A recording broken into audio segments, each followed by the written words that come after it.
আপনারা দেখেছেন গত কিছুদিন আগেই এই জুলাই গণঅভ্যুত্থানে অংশগ্রহণকারী নেতৃত্বদানকারী প্রাইভেট বিশ্ববিদ্যালয়ের আমাদের ভাইদেরকে ক্লিন করা হয়েছে, গুপ্ত হত্যা করা হচ্ছে, সবাইকে টার্গেটিং করা হচ্ছে।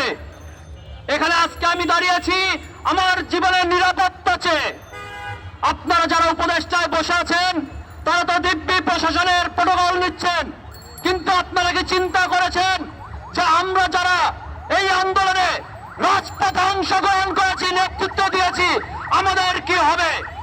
এই যে আওয়ামী লীগকে আপনারা এখনো বিচার করতে পারছেন না, যারা মাঠ পর্যায়ে তৃণমূল পর্যায়ে আওয়ামী লীগকে যারা সমর্থন দিয়েছে, যারা ওয়ার্ড কাউন্সিলর ছিল, যারা আওয়ামী লীগের প্রতিটা পদে ছিল, এরা কেউ ভালো হয় নাই। আমরা দেখছি একটি মহল এই পায়তারা করছে তাদেরকে পুনর্বাসনের জন্য, এবং উপদেষ্টাদের সাথে তাদের ওঠা বসা দেখা যাচ্ছে। আমাদের মধ্যে প্রশ্ন, উপদেষ্টারা কি করছে? যদি আপনারা ব্যর্থ হন, বলে দেন আমরা বিপ্লবী সরকার গঠন করতে বাধ্য হব। কোন ছেলেমেয়ে খেলা নয়, আমরা নিজের জীবনকে বাজি রেখে রাজপথ আন্দোলন করেছি। সেই আন্দোলন যদি আবার ফিরে আনতে হয়, আমরা প্রস্তুত ছিলাম, এখনো প্রস্তুত আছি। সেই 22 তারিখ আমাকে পাক হানাদার বাহিনীর মতো ঘরের পিছন থেকে আমার মোবাইল ফোন ট্র্যাকিং করে আমাকে তুলে নিয়ে যাওয়া হয়, আমাকে ছেলে ধরে রাখা হয়। কোমার মধ্যে 16টা দিন আমার কেটেছে। আমাদেরকে রুম থেকে বের হতে দেওয়া হতো না, আমাদেরকে জেলের মধ্যে অবরুদ্ধ করে রাখা হতো, আলাদাভাবে সেলের মধ্যে রাখা হতো। সেই দিন আমরা ভুলে যাই নাই। রাজপথে যেই কদিন ছিলাম আমি আমার বাসায় থাকতে পারি নাই।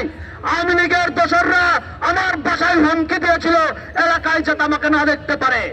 আমি বাসায় থাকতে পারিনি, এক একদিন একাই যাইছিলাম, রাতটাই ঘুমিয়েছি। আপনারা বিশ্বাস করবেন না, হাতির ঝিলে আমি ঘুমিয়েছি একটি রাত, শুধুমাত্র জীবনের নিরাপত্তার জন্য। এইভাবে করে আন্দোলন করেছি, এই ছেলেখেলা দেখার জন্য না। স্পষ্ট কথা, আওয়ামী লীগের বিচার না হওয়া পর্যন্ত কোন আওয়ামী লীগের পুনর্বাসন হবে না। যদি কোন উপদেষ্টা এই দুঃসাহস করেন, আপনাদেরকে সম্মানের সাথে বলছি, আপনারা পথ ছেড়ে দেন, আওয়ামী লীগের রাজনীতি করেন, রয়ের এজেন্ট হয়েন না। বাংলার মানুষ ইন্ডিয়ার দাবিদারি করবে না। সেই ভাসানী সাহেব বলে গেছিলেন আমরা দিল্লির জিনজির ভঙ্গ করেছি, দিল্লির দাসত্ব করতে না।